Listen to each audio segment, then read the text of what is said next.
Gentlemen,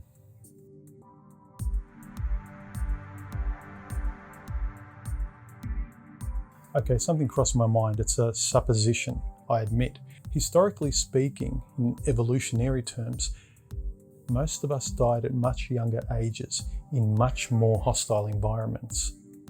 So I think the human brain, our DNA, if you will, overcompensates for the very base survival needs that we have. The two major ones off the top of my head are things like food and sex. Take a look at the industries that are exploiting the human animal's impulses and desires, the inability for us to defer gratification and be disciplined, namely diet and sex. So the diet industry is making a lot of money. The divorce industry, through man's desire to chase and be addicted to sex and procreation, is making a lot of money. In a sense, I was starting to think that our primal survival-based overcompensating brain is a hoarder of sorts. Think of Maslow's anchor, with its base needs being the psychological foundations by which you tend to feel your primal security, and the lack of it is a really massive existential fear. They're things like air, water, food, shelter, sleep, clothing, and reproduction. The two notable ones that I thought of today in modernity that our system exploits a lot are procreation, the divorce and marriage industry, and the diet industry. So these two very primal, if you will, overcompensatory DNA addictions for survival are very exploited today. And the system keeps scratching the lizard brain, making it fearful and pushing you back to the lowest possible base of Maslow's hierarchy of needs, far away from self-actualization. So think about it, not only biologically are you driven to overcompensate, for food and sex internally, but you're also ganged up externally by the system to keep you down at this base level. It's something to think about. Think about the frustration of people when they overconsume, trying to declutter or live a minimalist lifestyle. They know it's more sensible to worry about less, to have less, to live more cleanly, if you will, whether it's diet or physical things. But our survival brain hoards.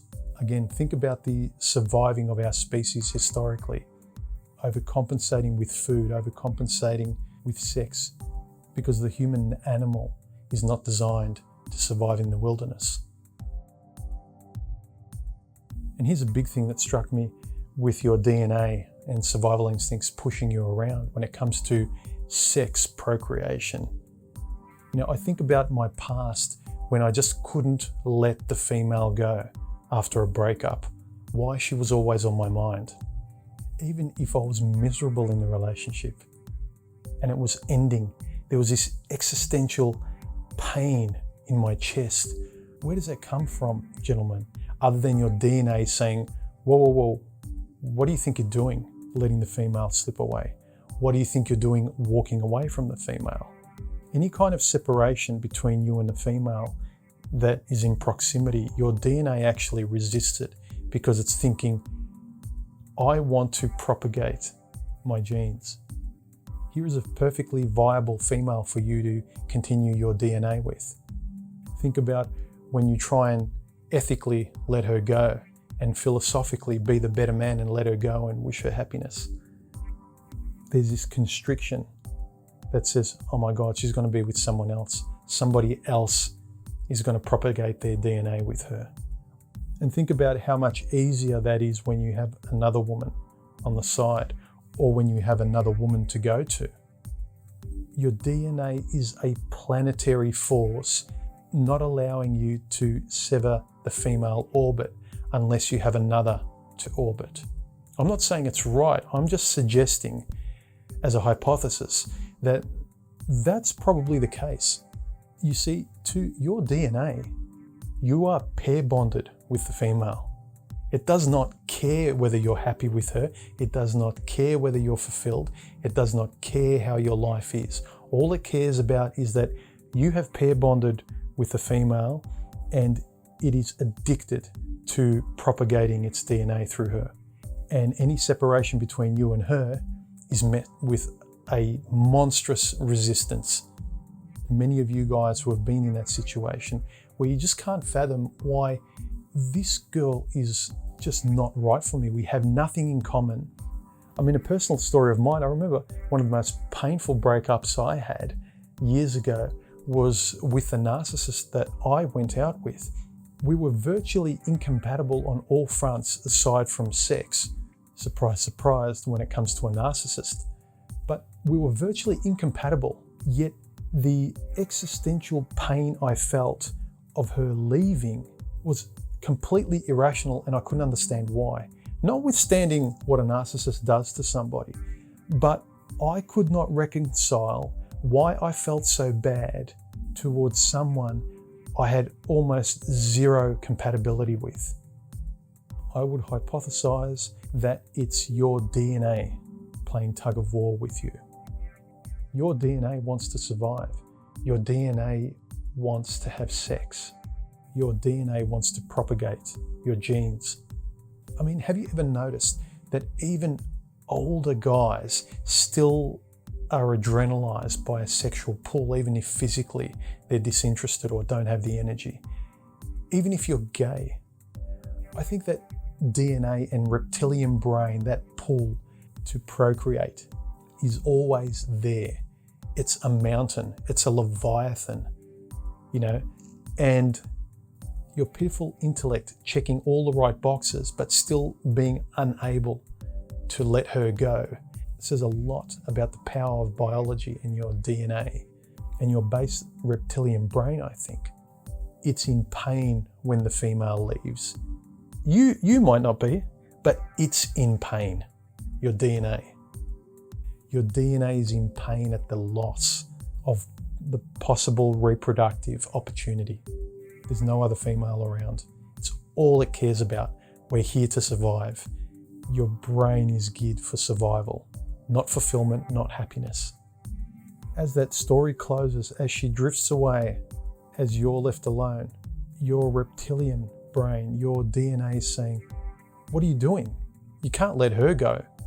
You can't let the vessel of procreation, the reason you're distally here, go. I don't care what you proximally want to do with your life. I don't care about your proximal happiness and fulfillment.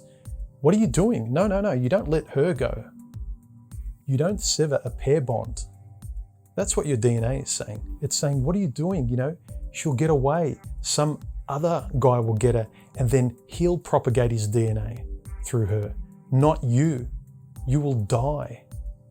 That's the existential pain that we often can't understand. I mean, we don't feel this mate-based existential pain with our close friends or family members if they leave or depart. We miss them, there's sadness, but there's not this.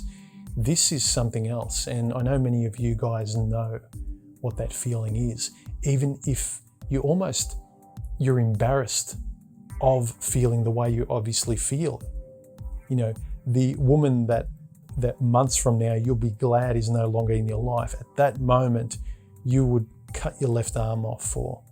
It's your DNA speaking. It's your survival reptilian brain speaking. And I think romantic love is the fantastical explanation for our biology and our DNA wanting to propagate. The heart wants what it wants thing. No, your DNA wants what it wants. We've imbued it with this poetic, romantic love notion when all it is, it's not just love nebulously wanting what it wants, it's your DNA wanting what it wants.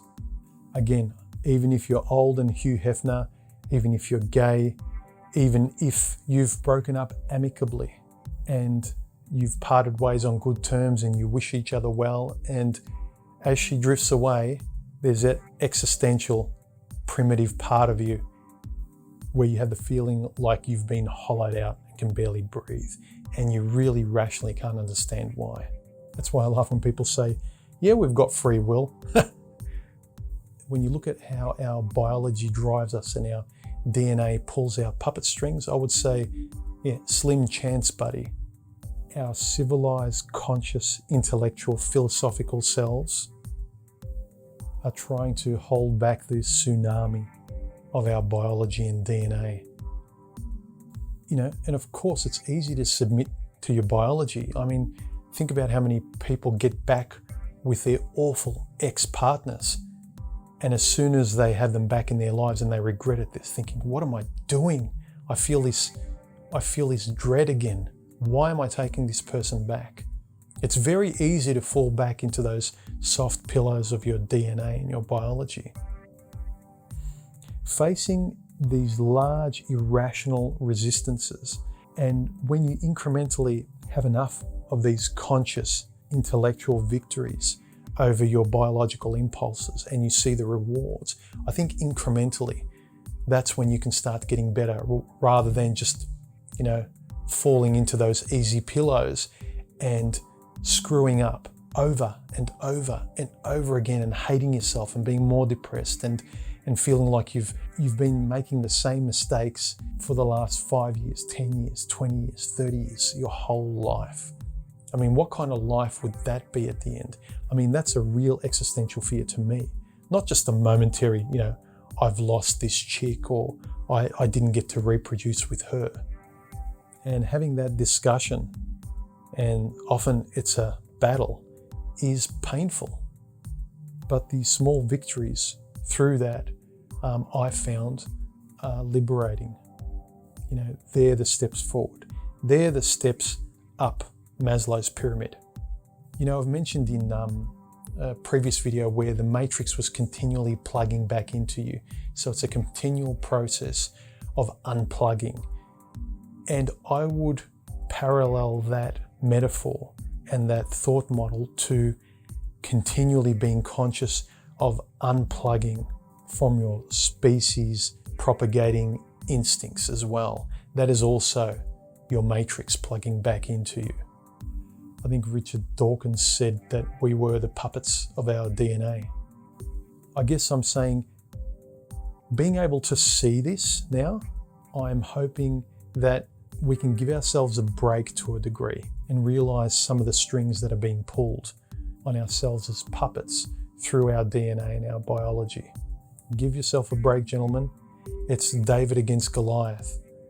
Your DNA won't let you free of the survival instinct, especially when it comes to food and sex. But understanding these thought models, these concepts, these hypotheses that can kind of click into place and help you, I think are pretty important. So it was something I was mulling over the other day, and I thought it was important to help maybe give ourselves a break sometimes, realizing what we're dealing with. But it should not negate what I would contend is a very valuable and healthy thing to resist urges, addictions, and being on autopilot. I'm blabbing now. Anyway, gentlemen, I hope my supposition helped. Something to think about later. Thanks to all you guys who have donated recently. You are the absolute best. I am indebted to you. Finally, share, link, like, comment, subscribe, and hit the bell icon to be notified of my next video. Thanks.